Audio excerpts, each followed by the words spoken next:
Ladies and gentlemen, welcome once again to the Packernet Podcast. I am your host and resident fanalist, as always, Ryan Schlipp.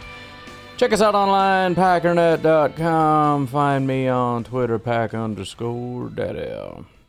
Okie dokie. Well, the obvious big news, and it feels as though there's a ton of overreaction to this. Jordan Love injured his thumb, finger, something, on his non-throwing hand. I'm just getting into some of the notes, so I haven't dug in a ton. But the idea, essentially, is they're going to do a minor procedure. He's going to be shut down for about a week, and then he should be fine. There are really no reason to believe that he's going to, at this point, miss any time, period. The only thing I could see being upset about is if you believed that he coulda, woulda, shoulda been playing in these preseason games and may not be able to. Number one, I don't even think that that's true. He would likely be out this next week, but could play in the next game if they wanted him to. But also, I don't think the plan is for him to really be in any more preseason games, and I'm completely fine with that anyways. So I don't think anything really changes, aside from the fact that he's not going to practice for about a week. And I just don't super care. I really don't. So, I mean, you never want to see your quarterback hurt, but you know, the doom and gloom of the like, oh, here we go, another injury, season's over, shut him down, we need to find a new quarterback. Like, you guys are so freaking exhausting with some of this stuff. It's scary, it's not good, but it's also why I don't want him in preseason games, and I don't really care about the practice and all that kind of stuff, because if you can get his thumb taken care of and shut him down, we're guaranteed for a perfectly healthy Jordan Love going into week one, and to me, that is the most important thing. Well, he might not be ready. You're right, he might not be ready. And if you put him in the preseason games, he's still probably not going to be ready. These things take a long time, all right, to ramp up, to be ready, to build your identity. There's so many changes and so many things that happen over and over and over and over a long period of time. So it's not fun to hear this, but again, it's his non-throwing hand, which is the most important part of the story. We'd have a different conversation if it was his throwing hand, right? What exactly is wrong? What is the full recovery time? Are they going to rush him back? Could this possibly, disrupt his throwing, his grip, all that stuff? None of that. It's his non-throwing. He doesn't even use his non-throwing hand. Maybe to stiff arm people while he's running. You know, I mean, what are we talking about here? So, anyways, let's go through some of the training camp stuff. There are press conferences, I believe, by Matt LaFleur and Brian Gutekunst that may provide a little bit more clarity beyond what I've seen so far. So we'll be able to kind of take a peek at that, but that is the plan for today. And we do actually have Brian Gutekunst up first to the podium. Gutekunst starts off by talking about the Jordan Love thing, says he has a little thing on his left thumb. Hope to have him back at practice by next week. And so that's essentially what I was saying. It is ligament related. Apparently was hurt on a helmet, which is a pretty common thing. These guys bringing their hands down on helmets. Usually it's the throwing hand, which can be kind of scary, but somehow he's flailing around his left hand and whatever. His thoughts on the performance on Saturday: said he was disappointed with the outcome. Some good performance, but not good enough. Didn't protect the ball. Liked some defensive play style things. Overall, not good enough.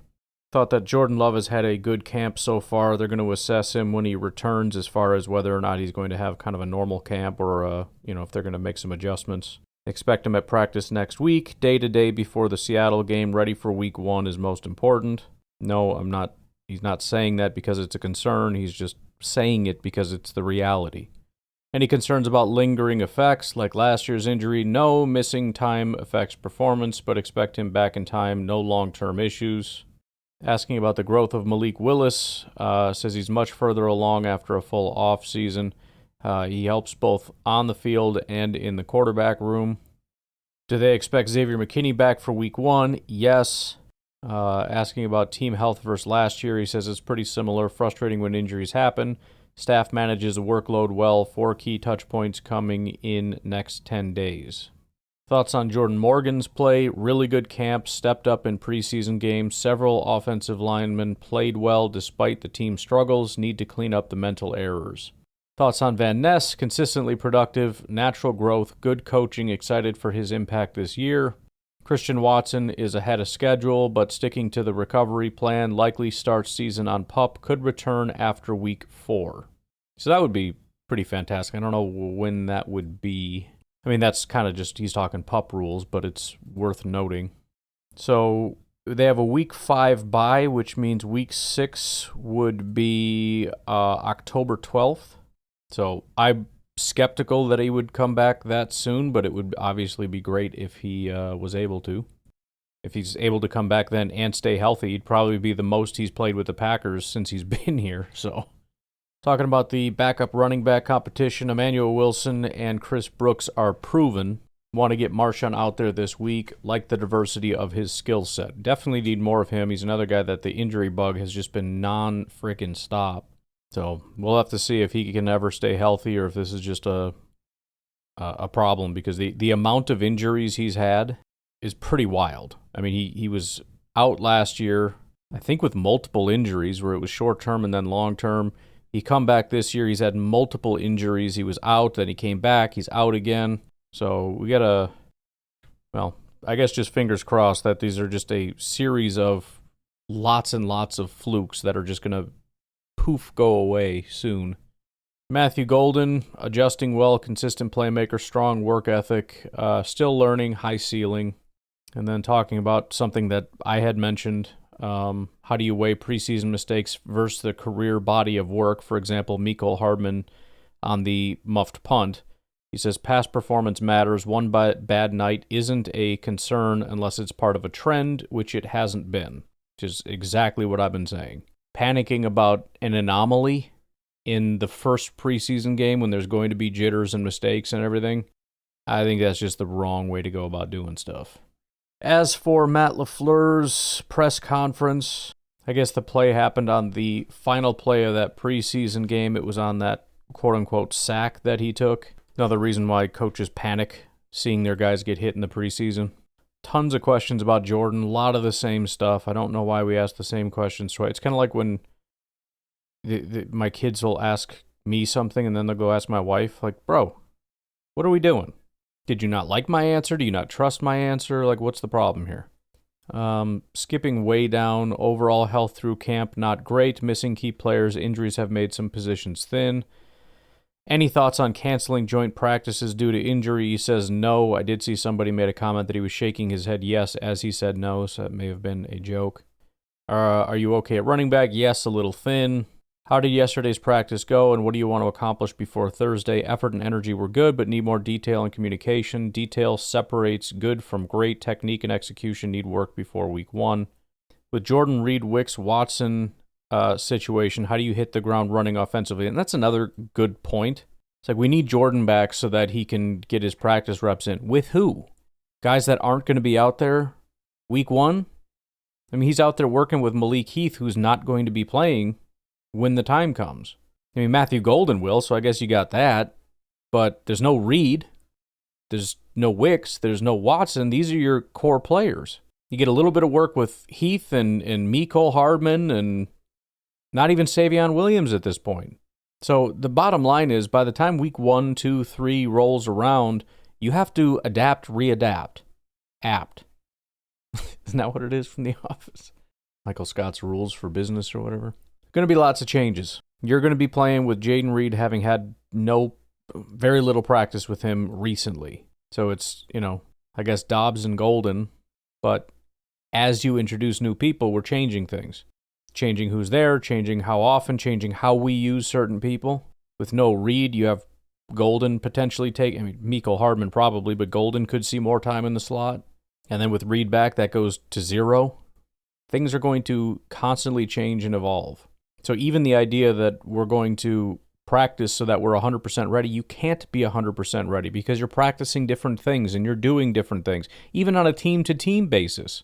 Do you think the game plan we have going into Detroit is going to mimic what we've been doing in the offseason or the preseason? or, from week 2 to week 3 to week 4, these are all different. They're all completely different. They're all changes. None of this is going to stay the same. So, all right, that's it for the press conferences. Why don't we take our first break, and we'll be right back. All right, getting started with the old practice here. Rasheed Walker going through walkthroughs with the ones today. Good sign for him. So is Marshawn Lloyd. Starting kickoff group: Bullard, Brooks, Cooper, Welch, McDuffie, Williams, Melton, Hopper, Simmons, and Valentine. Malik Willis, unsurprisingly, is the new QB1 for the time being. By the way, side note, the Packers seem to really not like this guy. I mean, to have somebody drafted get cut almost immediately. Still, considering we're down a quarterback for a week, Michael Pratt, who looked awesome while he was here, suddenly becomes available right as Jordan gets hurt. I'm just saying. If you can find room for him somewhere on the roster to come in, throw a couple balls, I'm not mad about it. Running back Israel Abanikanda is not practicing today because of a hamstring. Only new injury except, the quarterback, says Ryan Wood. Via Jordan Schultz, former 49ers and Eagles running back Tyrion Davis-Price is signing today with the Packers. Green Bay has been in the running back market and had a few in for workouts yesterday. This is obviously not massive news. They talked very extensively already today about how we're very thin at running back. And so, there's going to be several positions. We just need some bodies in here to come in and fill in, and this is one of those situations. However, he's a new Packer, so we should talk about him for a minute. Tyrion Davis-Price was actually a third-round pick by the San Francisco 49ers. Obviously, that's relatively high, although, as you can imagine, it didn't pan out the way that they had hoped. San Francisco had him for 2 years through the regular season.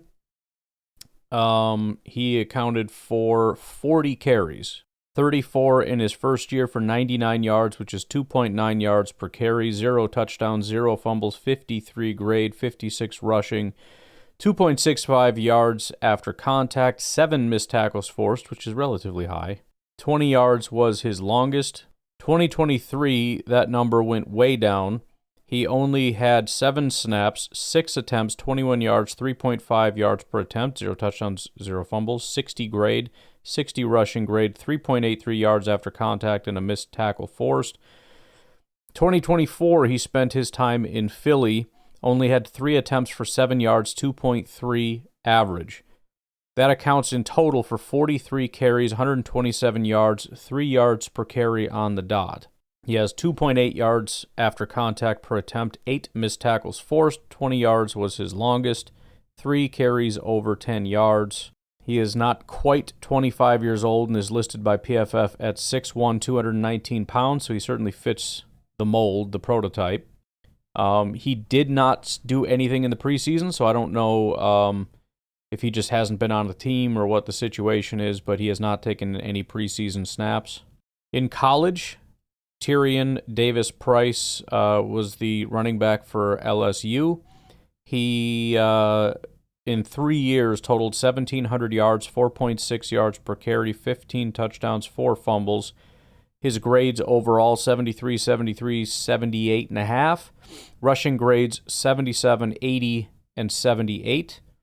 Yards per carry, yards after contact per attempt, 2.83. 66 total missed tackles forced, and then elusiveness, which I have no idea what that even means, 53.9. Interesting note about him, he rushed for an LSU school record 287 yards in a single game. That was part of their 2019 national championship team. So certainly an interesting prospect. If nothing else, be excited to see what he can bring while he's here.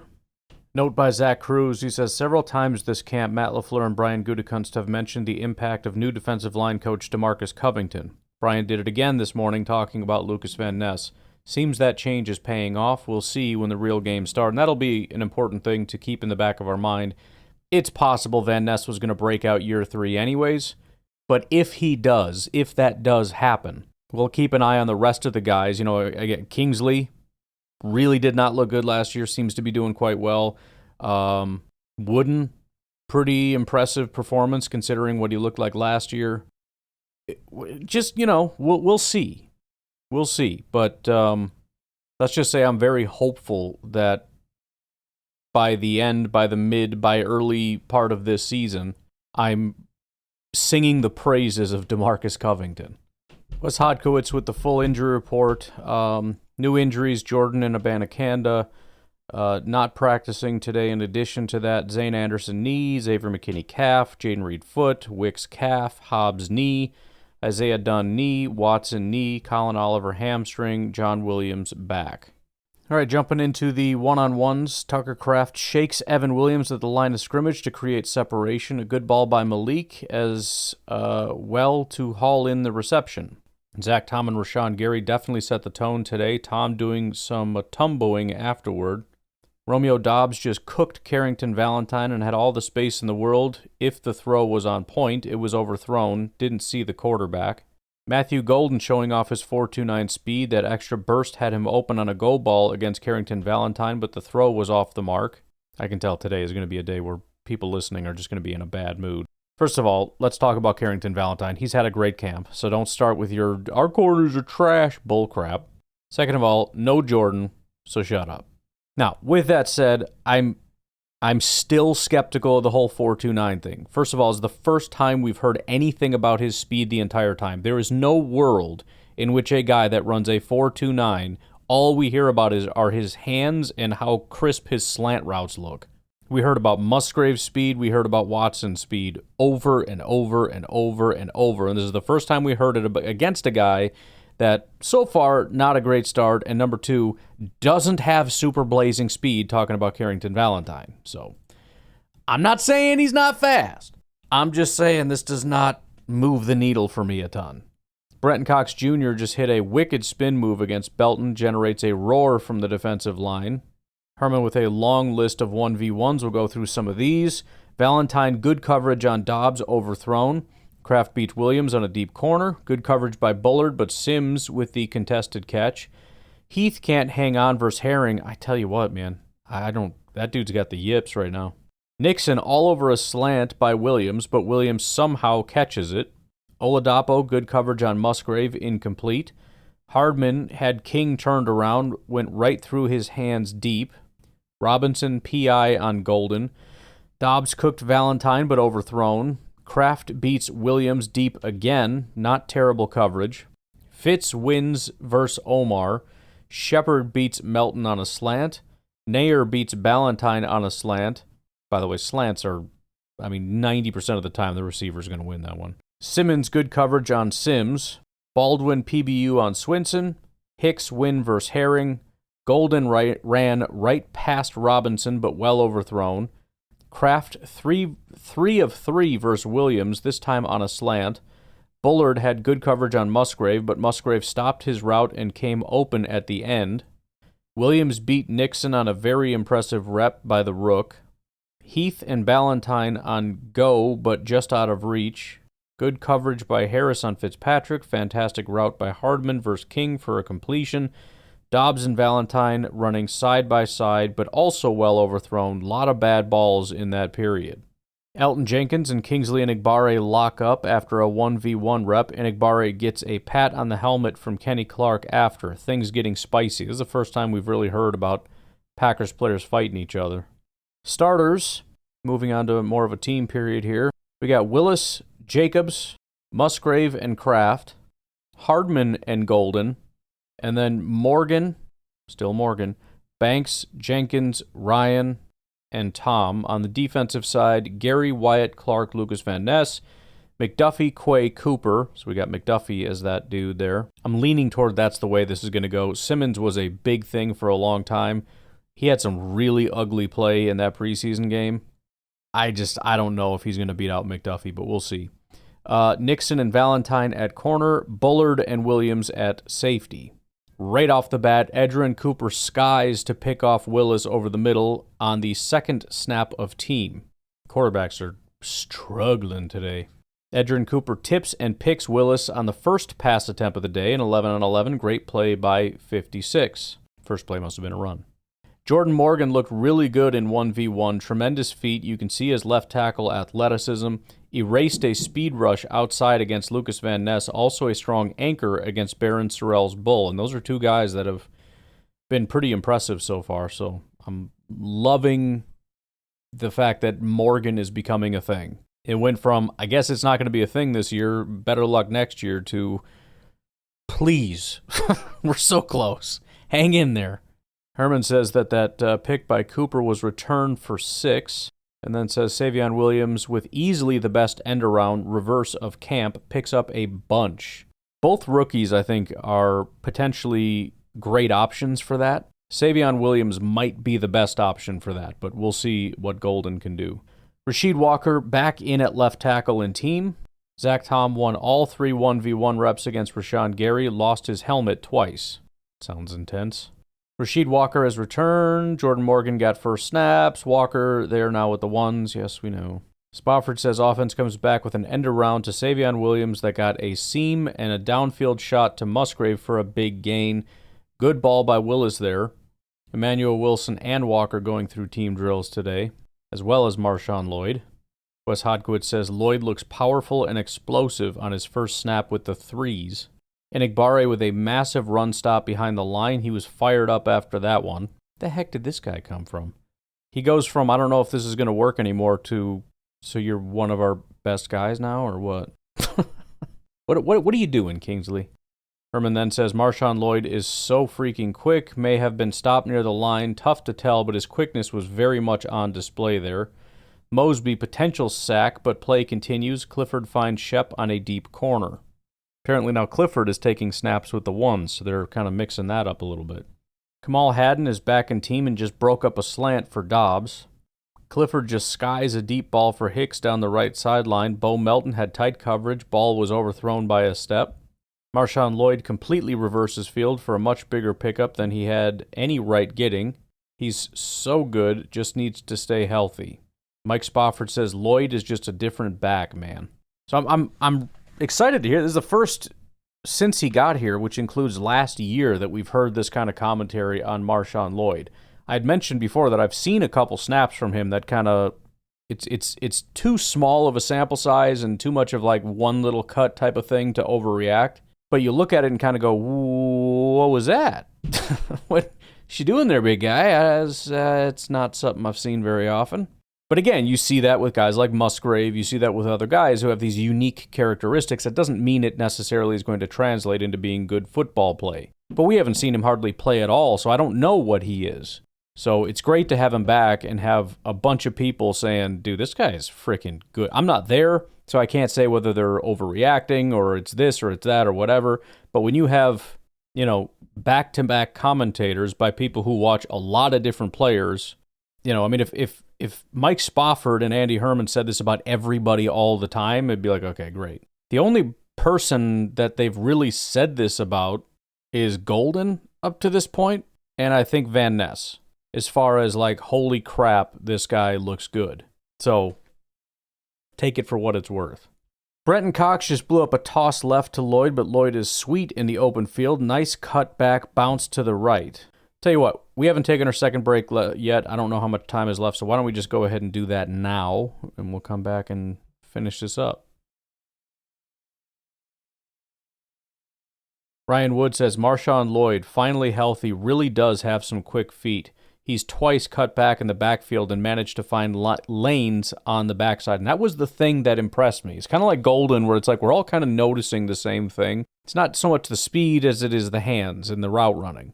And with Lloyd, what I had noticed last year on the few times that we got to see him were these really quick cuts. And if you can pair that with vision, because a quick cut is great if you can actually use it in the right situation, on time, etc. If you can see things and react quickly in a way that, other people can't necessarily do, and then get north and south real fast, you have all that you need to be a really impressive running back. He's got great size, and he's got great cut ability, mobility, whatever you want to call it, for his size. So the tools are there. It's a question of, can you use it? And I think when people see it on display, it's kind of shocking. So, again, we'll have to see live game speed against other opponents and whatnot. And you can't do it every time. Sometimes there's just nowhere to go or whatever. It's one of the things with knowing what tool to use at what time is why the fast processor is so important. It's why Aaron Jones was so good. That dude just did things. I mean, it's like he wasn't even thinking. His brain just took over. Whether he needed to jump and go, whether he needed to just break to the outside, no matter what it was, he just did it. I think Josh Jacobs is fairly good at that, although it looks very different than Jordan. I think that's a commonality with running backs, is just this insane high-level processor that makes it look like you just have really good instincts, and really the game is just going very slow for you, and you're able to, again, you pair that with a body that's able to move in impressive ways. But that's really the only component that's missing for me with Marshawn Lloyd, and I don't mean that in a negative way, like he can't do it. I'm just saying that if we can plug that in, and that's true of most players. I mean, that's Caleb Williams. Everything's there to be the greatest quarterback in football. It's just a question of how quick is your processor. The problem is his processor's freaking broken, which means not only is he not going to meet his potential, I shouldn't say definitively, but as it stands right now, not only is he not meeting his potential, he is a dog crap quarterback. So that processor thing is super important, especially at certain positions like running back and quarterback, cornerback, stuff like that. Safety, linebacker. You get the idea. Schneidman says, Marshawn Lloyd juking just drew oohs and ahs from his own teammates. Dontavian Wicks had hand on chin, mouth open like he saw a ghost. Kadeem Telfort false start. Emmanuel Wilson fumble, goes into the end zone and recovered by the defense. I think Hopper may have popped it out, but tough to tell. I was just saying I wanted to see a little bit more of that defense getting the ball. Attaboy, Tyron. Wes Hodkowitz says, Tyron Hopper is coming, man. Had a good game Saturday and now punching out the ball from Wilson on inside handoff. Flew back like 7 yards. All my wildest dreams are coming true. Jordan Morgan's looking good. Anthony Belton's looking good. Tyron Hopper's looking good. Who else? Who's on my list that's lagging a little bit? Savion Williams is coming alive. Matthew Golden's looking amazing. Marshawn Lloyd is looking great. I mean, this is my.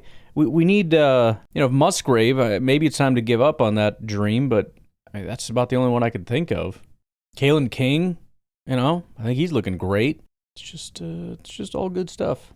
Bill Huber says, Hopper just crushed Wilson for a forced fumble. He was all about the celebration as the ball bounced around before a teammate finally picked it up. That part's probably not great, but, still good. Ryan Wood says, Tyron Hopper just shot through the line and dislodged the football from Emmanuel Wilson. Clean contact, didn't even wrap the running back. Just a good hard thud and the football went sailing. A wow play. Elgersma misses Hardman high in a deep crosser, but Ballantyne can't get there either. That's it for the first team, period. McManus good from 33, 45 left, and 47 right. Right back on track with his 3 for 3. By Ryan Wood's accounting, that is 53 of 57 in camp/preseason. That's unfreaking heard of. He's hitting 93% right now. Willis with a rocket to Golden. Hopper almost made the play, but too many miles per hour on that one. Wes Hodkowitz bringing a little bit of clarity to that play. Willis just rocketed a pass into Golden across the middle, and 22 brought it in. Shown great hands in camp. Hopper laid out for it, but just out of his reach. Number 1 offense versus number 2 defense, and Willis just threaded the needle over the middle to Golden. Wow, what a throw. Eversol says Willis with a laser over the middle to guess who, Matthew Golden for 15 to 20. Barely got it there before a diving Tyron Hopper. Kyle Malzahn called that the best ball of the day, 20-yard throw, and it was a dot. Got a list of plays here from Herman. Brooks gets around McDuffie on the edge on a swing pass for a good gain. There goes Matthew Golden again, over the middle, hands catch, sick throw by Willis, big gain in a tightly contested situation. Coop all over a screen pass to Wilson. Quay Walker comes free inside for a sack on Clifford, fires anyway over the middle for a good pickup by Shepard. Hodkowitz says Will Shepard has caught a ton of passes since Saturday. Matthew Golden might have stickum on his gloves. Guy catches everything. Willis just fired a bullet over the middle. We heard the situation. Ryan Wood called it the best throw of camp. Ballantyne and Baldwin all over an outside screen to Dobbs. Willis to Kraft over the middle for a few. Shepard with another catch. This one from Elgersma. Bullard in coverage. Cooper is coming on some linebacker blitzes and pretty much finding the quarterback every time. Cooper was coming fast on a blitz, which basically means he would have had a sack. Edgerrin Cooper having a huge day, picked Malik Willis early, blew up an Emmanuel Wilson screen, now just burst into the backfield for a sack on Tyler Elgersma. I cannot speak. He's as fast as you remember last year. And we got a Matthew Golden drop. It's over, folks. It's over. Drop issues. He's terrible. He sucks. Spofford says, Golden is human. He dropped one. Former Packers offensive lineman Billy Turner at practice today. Turner was with Green Bay 2019 to 2022 before a season with the Broncos, last year with the Jets. He addressed the Packers team meeting this morning on what it takes to succeed in the NFL.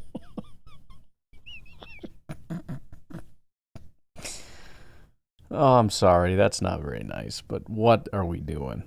All right, guys. Got a big day today. Brought in a motivational speaker for you guys. He's going to be talking to you about success and what it takes to succeed at the highest levels, to reach the highest heights, and to do the greatest things in all of the NFL. Do everybody a favor here and put your hands together for Billy Turner. Oh, boy. Rather have Billy Mays, and that dude died. I'm sorry, but, I mean, what did Billy Turner ever do? He was never even the 10th best player on our own team in a period when we didn't win the Super Bowl.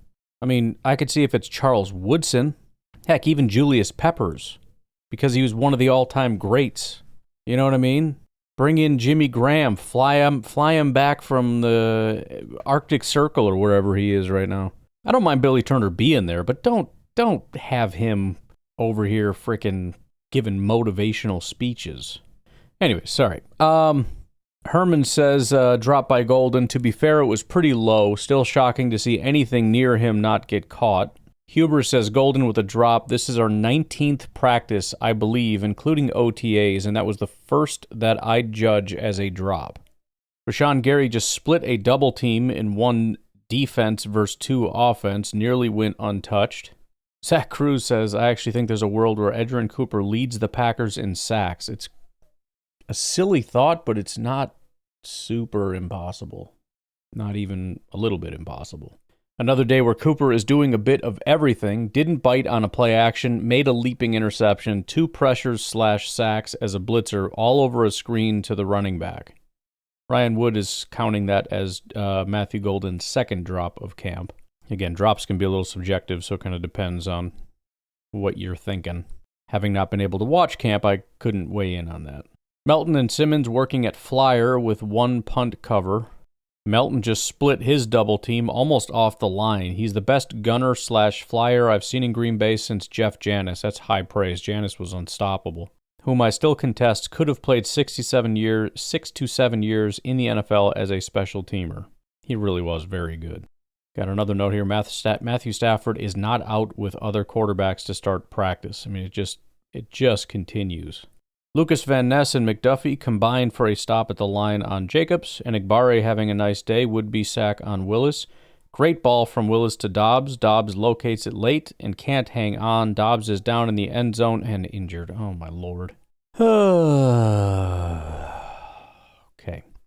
Deep ball to Romeo, makes contact with Evan Williams and falls to the ground. He's down, being looked at by trainers. Trainers are all around him with his head on the ground. Doesn't look too good. Don't freaking do this, man. My goodness. Dobbs walking off on his own, so that's good. Dobbs got up on his own after a few minutes on the ground and is off to the side, hunched over with his helmet off. After a pause for Dobbs, they're going the other direction. Willis complete to Golden on a comeback to the left for about 15 yards. Herman with an obvious but very important summary, I guess you'd call it. Wide receiver room is being brutalized right now. Watson, Pup, Wicks and Reed already out. Savion Williams looked to be off to the side with something earlier. Has not returned. Dobbs went out with what looked like a back injury. We didn't draft enough wide receivers. Dobbs now going inside the Hudson Center with a trainer. Obviously not great news.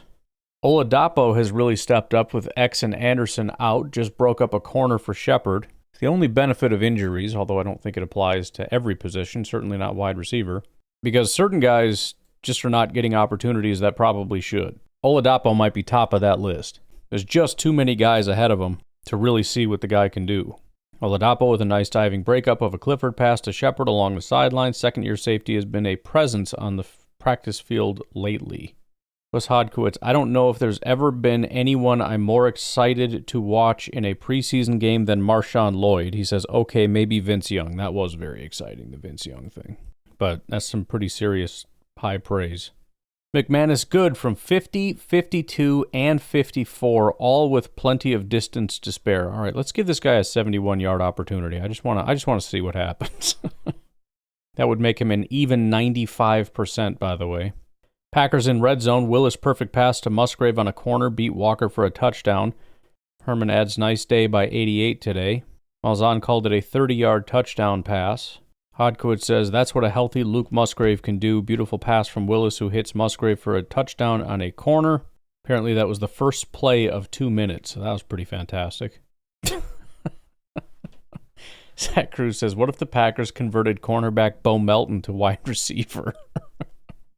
Oh, man, that would be sad at this point. Elgersma to Nair for a touchdown. What a diving catch by Nair. One of the best of camp. 19-80. Get used to it.